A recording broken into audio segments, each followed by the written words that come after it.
presidente. Buenas tardes. Vengo a presentar una iniciativa muy simple.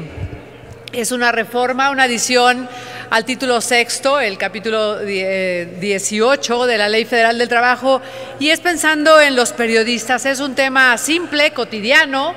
Ya sabemos que nuestro país es de los más violentos y que los periodistas corren más riesgo aquí, y que México se ha comprometido, y que en 2011 se elaboró y se promulgó una ley de protección a los defensores de los derechos humanos y de los periodistas, y que estamos muy alertas a ese tema. Sin embargo, yo querría hablar de los periodistas en lo cotidiano.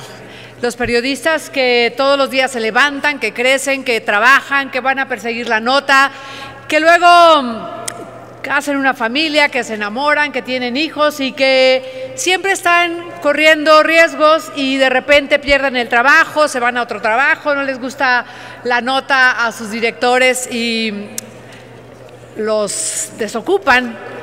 Así que estoy hablando de esta simpleza, de los derechos laborales de los periodistas. Por eso es una modificación o una adición muy simple al título de trabajos especiales. Definimos lo que es un periodista según la OIT, y con esto queremos que tenga acceso y certidumbre y seguridad social en su labor.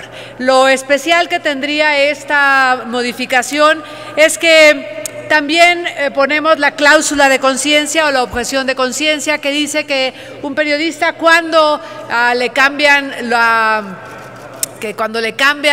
el color de su nota pueda reclamar que no va así y que no se ha despedido, pero que además cuando su empresa cambie de línea de trabajo o con la que no esté de acuerdo pueda dimitir sin que le quiten el derecho a sus derechos sociales o a su seguridad social y a su liquidación. Es una adición pues muy simple, y yo pienso en los periodistas cotidianos que nos sirven, que nos acompañan, que miran la realidad desde su óptica y que nos la dan a conocer. Tiene que ver con la libertad de expresión, tiene que ver con la democracia y tiene que ver simplemente con la seguridad social a la que tienen derecho los periodistas y que muchas veces no tomamos en cuenta. Y eso es cuanto, presidente. Muchísimas gracias. La presentamos el senador Ernesto Rufo, la senadora Andrea García y una servidora. Muchísimas gracias. Gracias, senadora.